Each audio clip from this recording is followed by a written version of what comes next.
Good evening again. We're doing this book this week, Daughters of Emptiness, which is the Chinese poets, Chinese Buddhist nuns' poems thereby. Last week we talked about a section of the Therigatha, which is an Indian text contemporary with the time of Buddha. It has a very different feel, although a lot of the themes actually are the same, not surprisingly. So we've so far gone through some early stuff, and the broad story there has been very little remains. There were actually a reasonable number of female Buddhist nuns around the year 1000. I'm not sure where the authoress, Bertha Grant, gets her information from, but she said around the year 1000, I think it's 1069, something like that, there were 20,000 Buddhist nuns in convents. And about 2 years later, there were over 60,000. That's a bunch. And apparently it was like 12 or 15% of all the monastics at the time in China. So by no means balanced, but it was quite a lot. But even with that, none of the stuff remains. Lots of writings of the men, none of the women. So it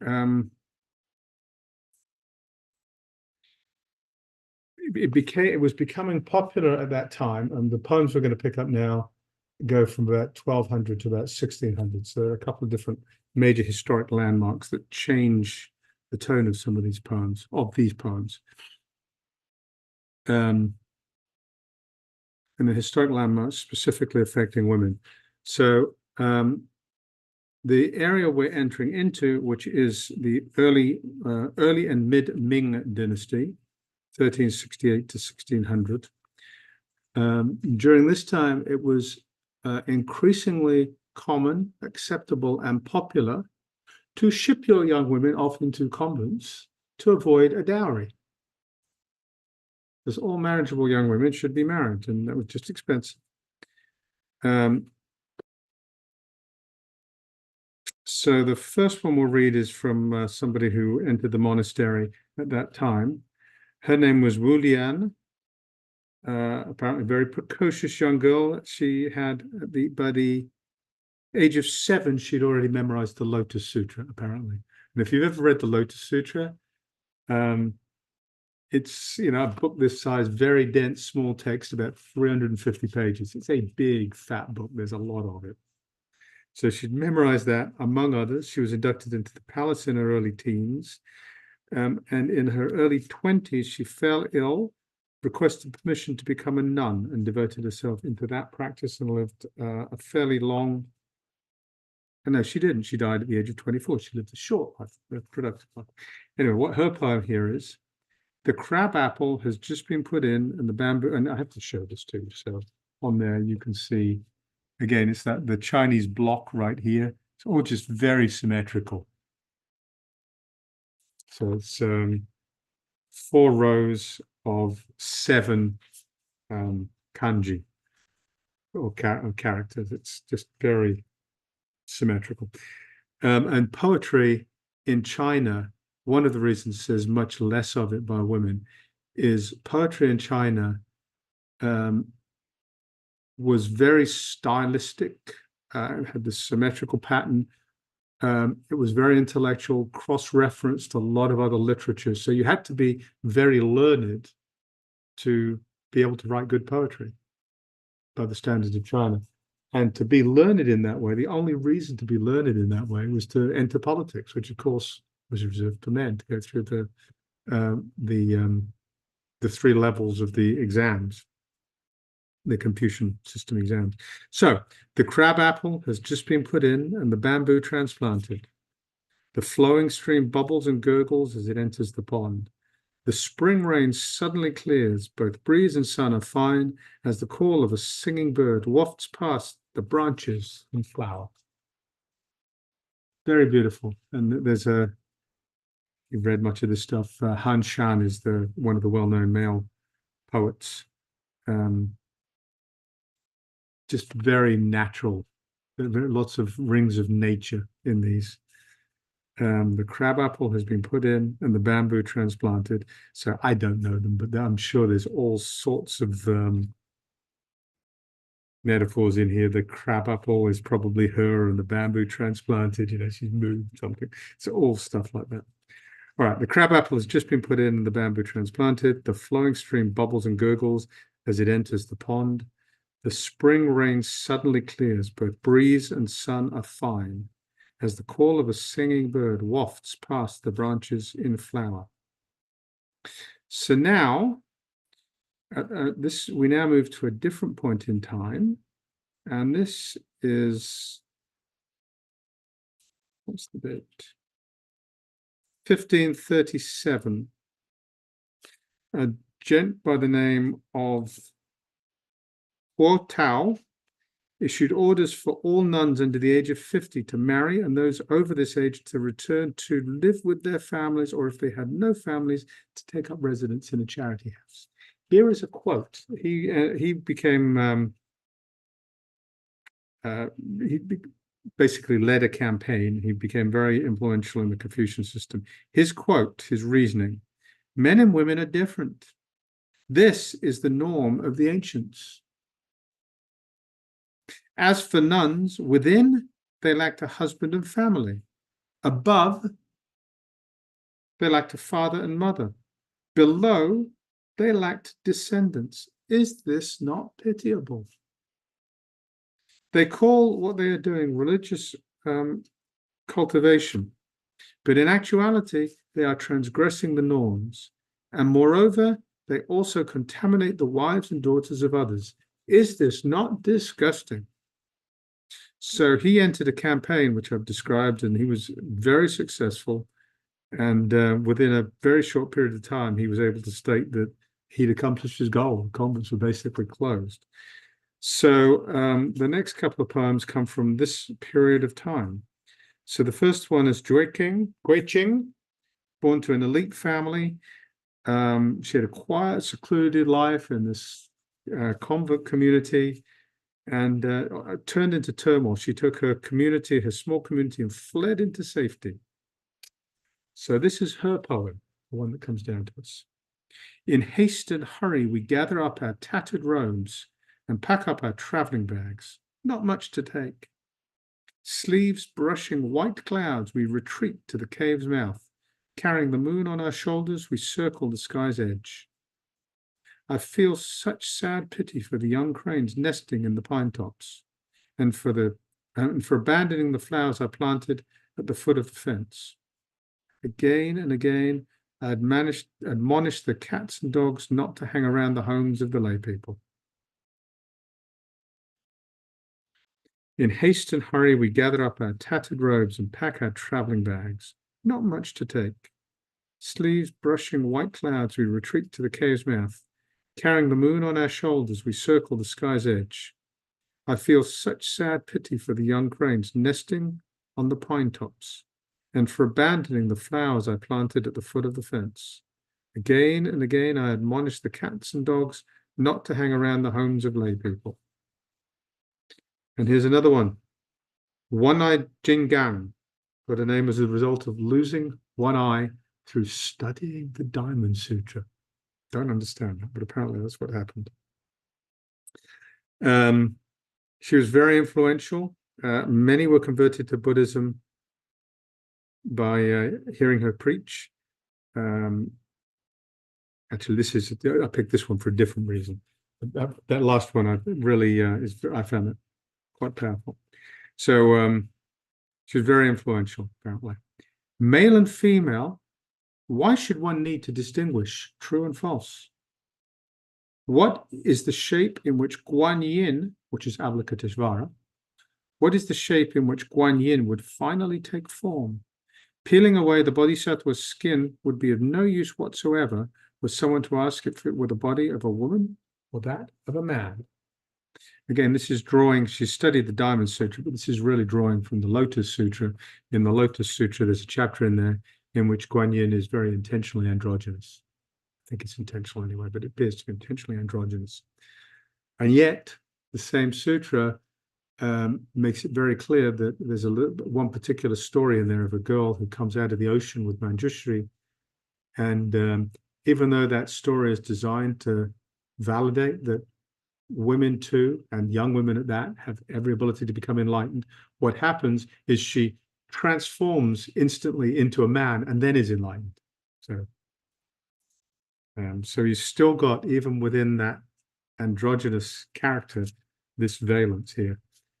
And I think pretty much all the other characters in the Lotus Sutra, all except a mother, and there's another story in there about that one, a male. So here we go. Male or female, why should one need to distinguish true and false? What is the shape in which Guan Yin would finally take form? Peeling away the bodhisattva's skin would be of no use whatsoever were someone to ask if it were the body of a woman or that of a man. Here's another one. So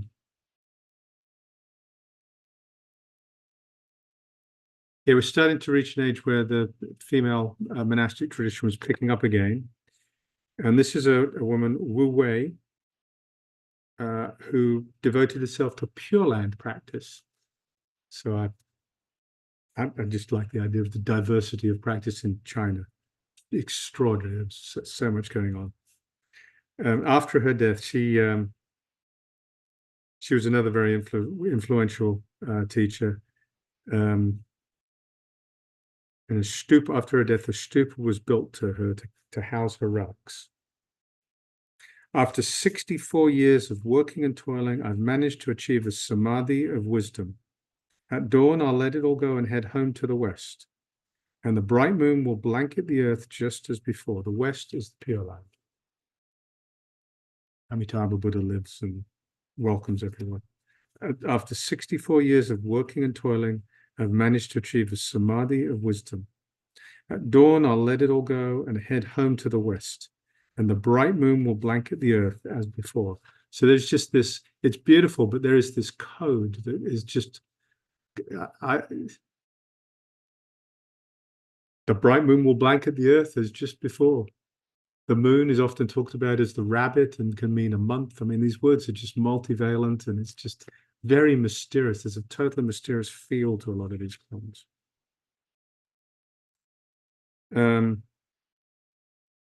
Okay, so we're moving into the Ming Dynasty. No, that was the Ming Dynasty. We're moving into the late Ming and early Qing Dynasty. And what happened, somewhere around 1640, 1650, somewhere in there, if you bone up on your Chinese history,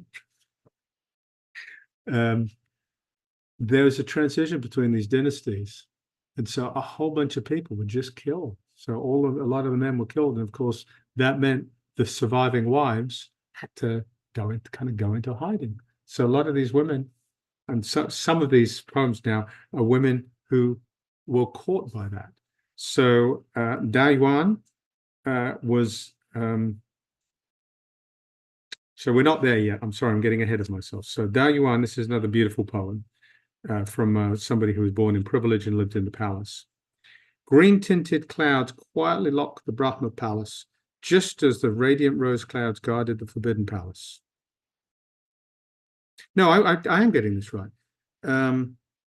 She fled south when the capital Beijing fell in 1644. So she was going into exile. So the green-tinted clouds quietly lock in the Brahma palace, just as radiant clouds guarded the forbidden palace, which is where she was before. Old branches from the jade trees have taken refuge in a life of purity. But new melodies from the inner palace still dominate the lineage airs. What happened 3,000 li away was enough to break one's heart. What happened 12 years ago made my tears flow dark and red. So 3,000 li away is Beijing, and 12 years ago was the slaughter in the palace. I long to become enlightened as to where the birthless is to be found. When the wisdom lamp is brought to shine, the mirror proves to be empty.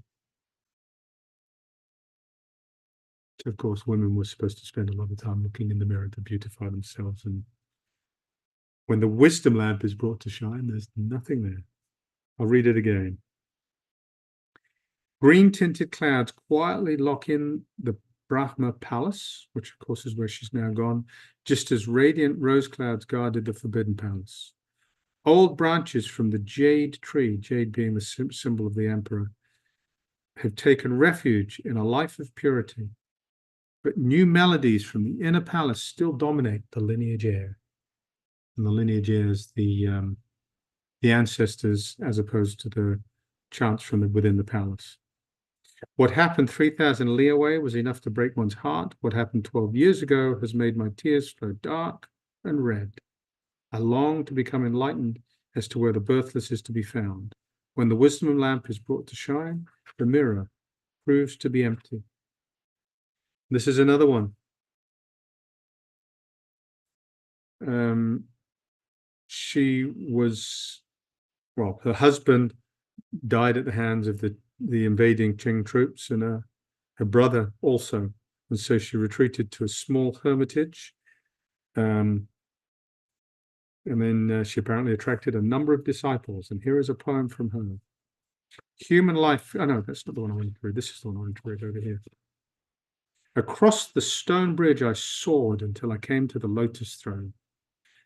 Tiantai is a mountain in the center of China, and it's where the Pure Land tradition landed. And there are apparently 12 peaks, and the stone bridge is very narrow and very long. It's like a foot wide and goes tens of yards.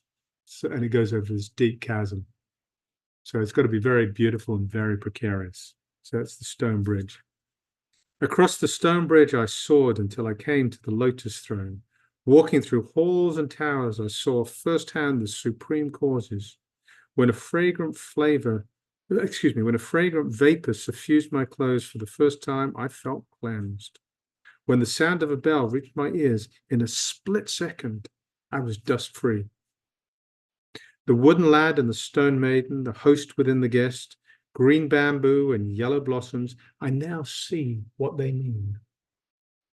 Recalling the past, I lean into the wind and let out 3 long sighs. On the azure water, the bright moon's reflection glows like a jewel. Again, I think it's just beautiful. There's a whole bunch of metaphors that I can get, and things I can get, and there's others I'm sure I can't. So the wooden lad and the stone maiden, these are things you come across in a lot of koans, which are these Zen stories. And they are these mix and match of the absolute and the relative. That's what's going on here. The sound of the bell, ding.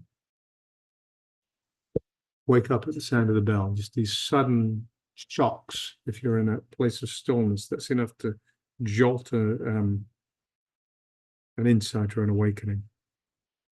And the bright moon is the moon of wisdom, and it's on the azure waters. This reflection grows like a jewel, which is this. It's just this. Just seeing emptiness, seeing awakening just here and now. Across the stone bridge, I soared until I came to the lotus throne. Wandering through the halls and towers, I saw firsthand the supreme causes. When a fragrant vapor suffused my clothes for the first time, I felt cleansed. When the sound of the bell reached my ears, in a split second, I was dust-free. The wooden lad and the stone maiden, the host within the guest, green bamboo and yellow blossoms, I now see what they mean. Recalling the past, I lean into the wind and let out 3 long sighs. On the azure waters, the bright moon's reflection glows like a jewel.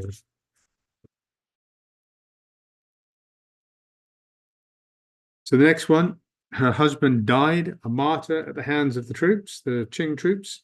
She became a nun and she joined Shenji, who was this last person we read, as one of her disciples. So we'll read, I've got, I think, 2 more poems to go. So yeah, just 2 more poems. And so this is the penultimate one I've got for us. Title, On the night of the 15th of the 2nd month of spring, in the Darren Mountains, writing of my feelings after saying goodbye after a conversation. The white clouds at heaven's end hover low like this sadness. I blame this endless sorrow of parting on the rooster at dawn. Misty willows along the river bridge, a small new moon, sporadic bells from an ancient temple, a cool dawn breeze. The illusory mirage of a lifetime, flowering branches grown old, a floating existence of 20 years lost on the weed-covered road. A lone reed at the river's mouth is about to be snapped in two. When you set off to the west, we'll go there, hand in hand. The white cloud at heaven's end hover low like this sadness. I blame this endless sorrow of parting on the rooster at dawn. Misty willows along the river bridge, a small new moon, sporadic bells from an ancient temple, a cool dawn breeze. The illusory mirage of a lifetime, flowering branches grown old, a floating existence of 20 years lost on the weed-covered road. The lone reed at the river's mouth is about to be snapped in two. When you set off to the west, we'll go there, hand in hand. So this last one is from Xingang. This is a time when,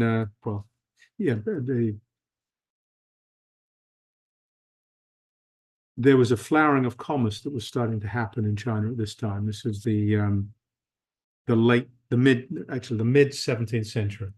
So commerce was flowering, more money was floating around. There's much more interest in allowing women to be educated. And so there's just much more female poetry. And as you can see from the book, 2/3 of the book comes after this date.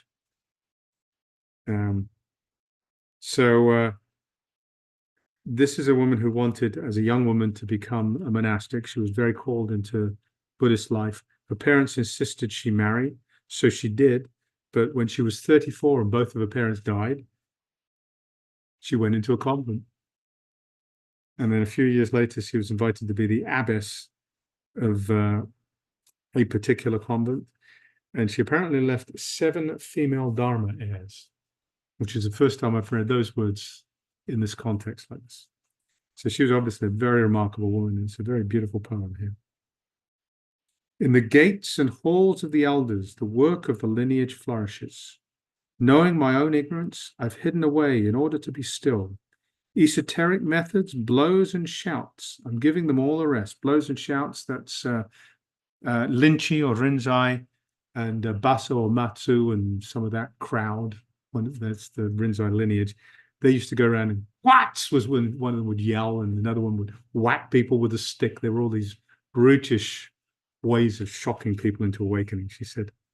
Esoteric methods, blows and shouts. I'm giving them all a rest. The myriad dharmas merge in emptiness. Stop asking about Chan. A worn patched robe hangs lopsided from my shoulders. When hunger comes, I will eat. When tired, I will sleep. Sitting still on my cushion, I will completely forget the world and just let the days and months drift by my window. Days and months can also be read as the sun and the moon. Resting high in the cloudy peaks, a lodging for this illusory body. White clouds and green bamboo, one leaning against the other. Before my eyes, this magical scene undergoes its transformation. Fastening shut my brushwood gate, my happiness spills over. This one exemplifies a general feeling I have about these poems, which is there's a lot of the styling is the same as the poems by Han Shan and the male Chinese poets, but there's a gentleness in these poems. There's a softness that is different, stylistically and energetically different from a lot of the male energy in the male poems. In the gates and halls of the elders, the work of the lineage flourishes. Knowing my own lazy ignorance, I've hidden away in order to be still. Esoteric methods, blows and shouts, I'm giving them all a rest. The myriad dharmas merge in emptiness. Stop asking about Chan. A worn, patched robe hangs lopsided from my shoulders. When hunger comes, I will eat. When tired, I will sleep. Sitting still on my cushion, I will completely forget the world and just let the days and the months drift by my window. Resting high in the cloudy peaks, a lodging for this illusory body. White clouds and green bamboo, one leaning against the other. Before my eyes, this magical scene undergoes its transformations. Fastening shut my brushwood gate, my happiness spills over. So I think we will probably go a little bit more quickly through the rest of this book because I haven't read it. I will read it for the first time as I go through it with you. But it feels from the structure that we're at a point in time where there aren't any major negative turns. So there's nothing stylistically dramatic going to happen. So I think what happened, and these are all longer poems as you get into it. So I think stylistically what happens is I'll just be picking some particularly beautiful poems to read and we'll just enjoy beautiful poetry together. All right, well, that's my thoughts and comments and some poems I picked out. What does that bring up for everybody? What are your thoughts, comments, any questions, and any poems you'd like me to go back and reread and talk about those in particular?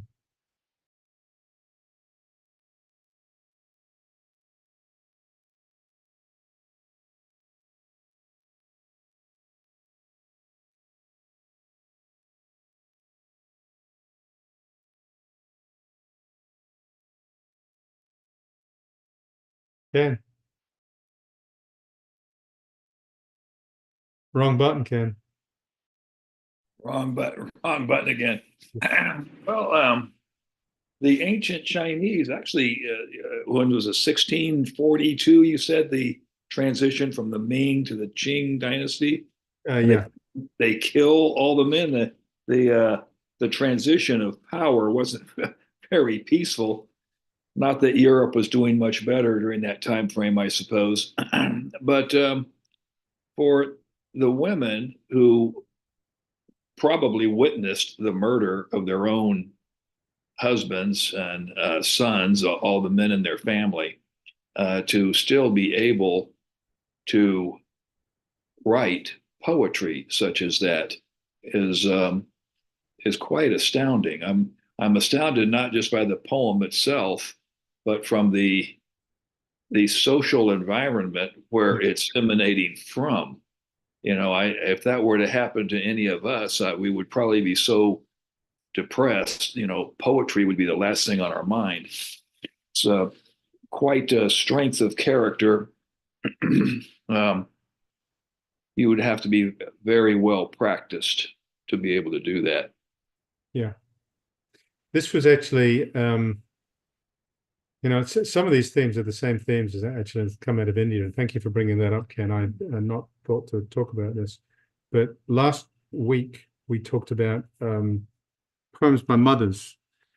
And a lot of these are mothers who had lost their kids. So you've got the social stigmatization of being a woman, and then you have this the event of childbirth, which obviously I can't say what that's like, but I understand that it is just this a pain the like of which just destroys the ego. It can just break you wide open. So you've got that going on, and then you've got this idealized love for a child, and then the child dies. So you've got just these incredibly deep suffering. And the gentleness with which the poems deal with this, the gentleness with which practice picks up from that place. Yeah, I'm with you, Ken. It's extraordinary.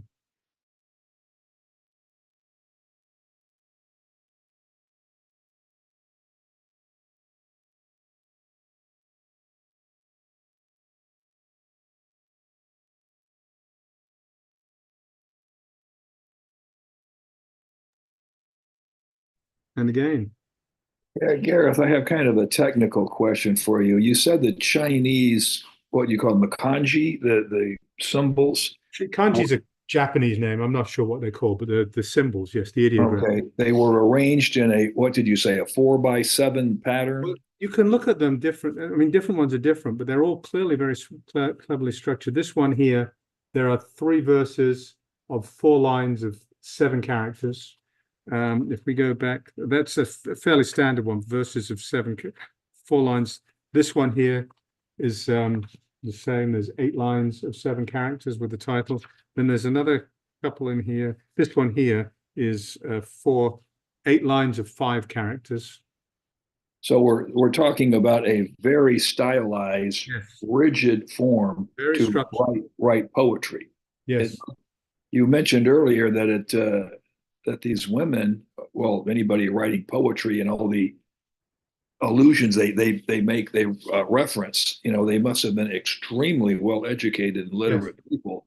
The creativity to do something like that within strict linguistic bounds is also very astounding. You know, Strict. Go ahead. Sorry, Ken. that was all I had to say. I'm just astounded by the technical expertise and the creativity to be able to do that. Yeah, and it's an expertise that was learned probably for the beauty of the form, as opposed to why many of the men learned it, which was to train for the Confucian exams.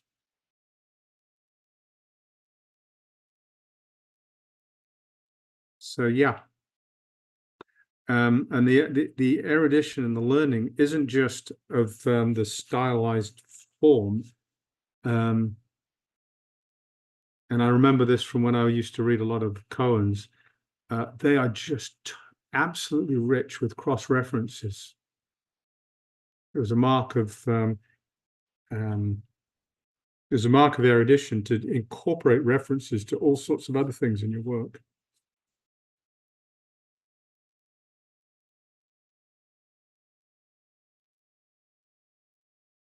Katie.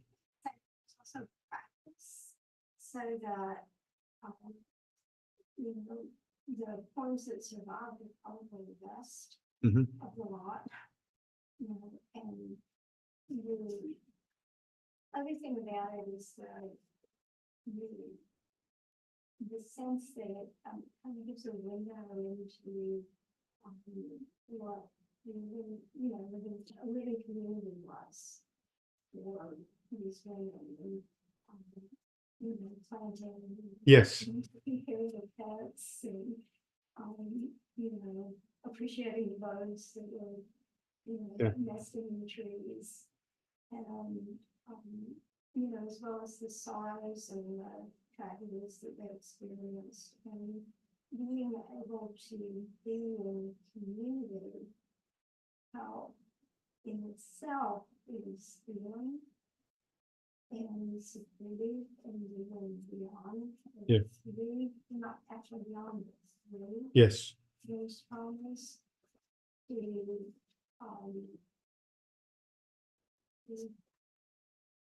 and again, when you talk about the moon and the sun and and the 12 years and it wasn't a quick process. No.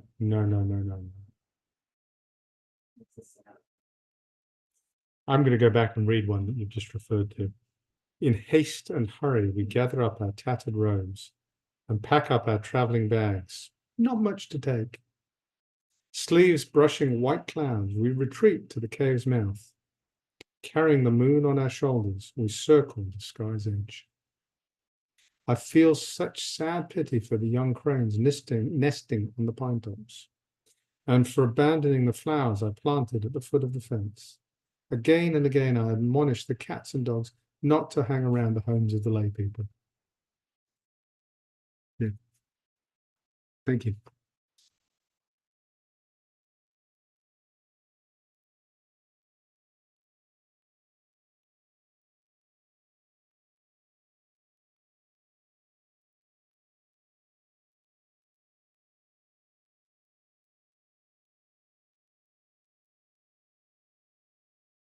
Kevin.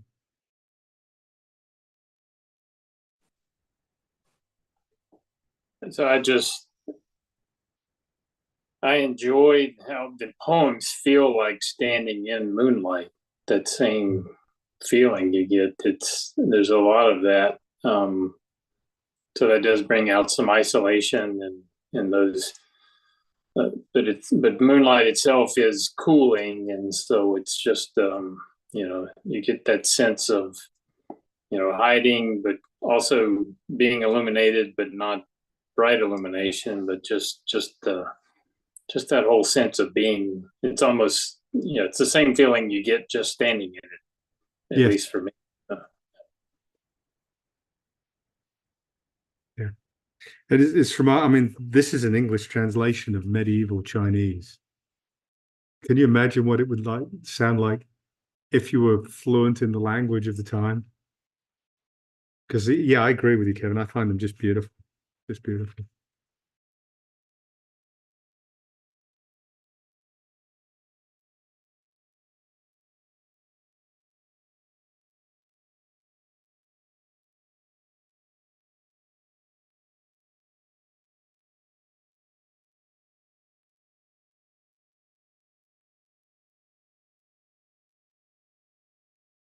Well, if there's nothing else, go ahead. I think so. It's like these fruits of practice. Yeah.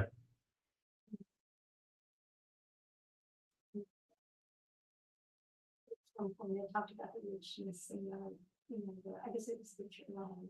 Mhm. And I love the way that when we go ahead. Well, I'll take your hand. Yes, we're across together. Yes, yes, yes, yes.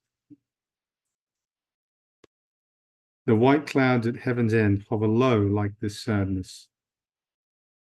I blame this endless sorrow of parting on the rooster at dawn, misty willows along the river bridge, a small new moon, sporadic bells from the ancient temple, cool dawn breeze. The illusory mirage of a lifetime, flowering branches grown old, a floating existence of 20 years lost on the weed-covered road. The lone reed at the river's mouth is about to be snapped in two. When you set off to the west, we'll go there hand in hand.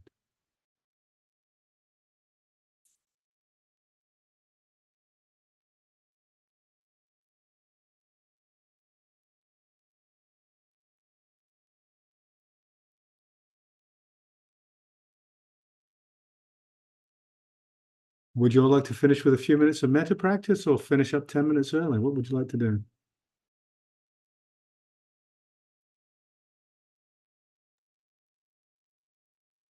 We are here to practice, so let's do some metta. Settle in and we'll just do a couple of rounds of metta practice.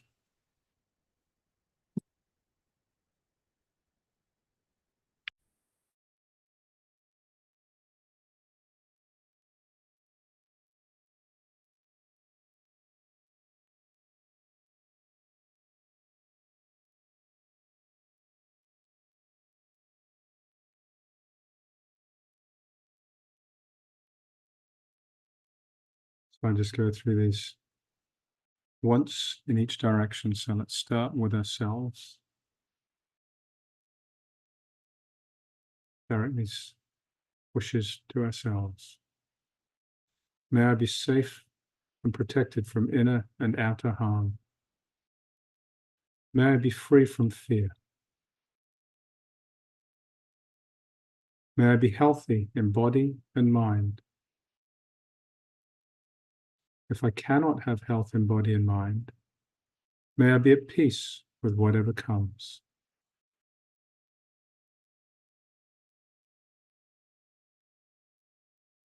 May I be held in compassion.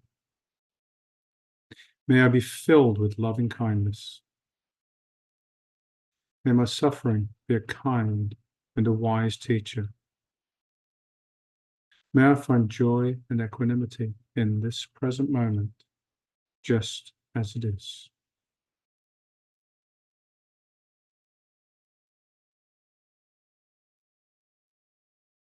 Now, bring to mind a benefactor, and let's direct these wishes to a benefactor.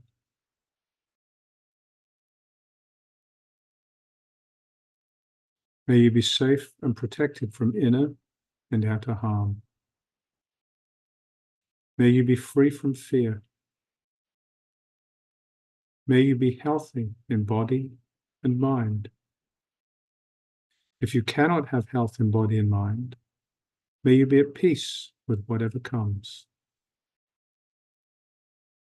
May you be held in compassion. May you be filled with loving kindness. May your suffering be a kind and a wise teacher. May you find joy and equanimity in this present moment, just as it is. Now bring to mind a neutral person.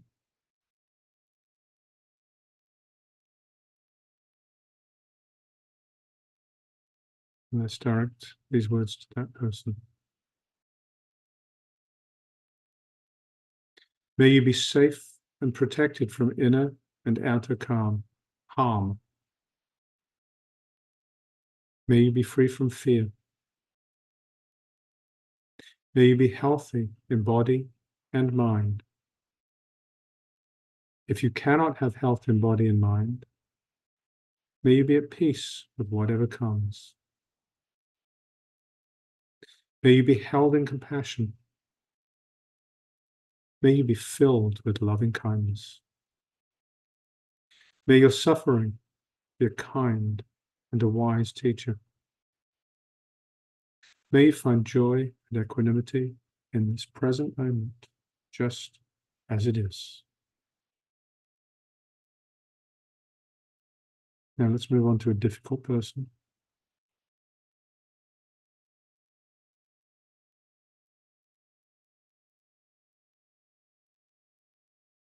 Direct these words at that difficult person. May you be safe and protected from inner and outer harm. May you be free from fear. May you be healthy in body and mind. If you cannot have health in body and mind, may you be at peace with whatever comes. May you be held in compassion. May you be filled with loving kindness. May your suffering be a kind and a wise teacher. May you find joy and equanimity in this present moment, just as it is. Now bring to mind all living beings throughout all time, all space. And direct these words towards all beings for the benefit of all beings. May you be safe and protected from inner and outer harm. May you be free from fear. May you be healthy in body and mind. If you cannot have health in body and mind, may you be at peace with whatever comes. May you be held in compassion. May you be filled with loving kindness. May your suffering be a kind and a wise teacher. May you find joy and equanimity in this present moment, just as it is. And one last time. May you be safe and protected from inner and outer harm. May you be free from fear. May you be healthy in body and mind. If you cannot have health in body and mind, may you be at peace with whatever comes. May you be held in compassion. May you be filled with loving kindness. May your suffering be a kind and a wise teacher. May you find joy and equanimity in this present moment, just as it is.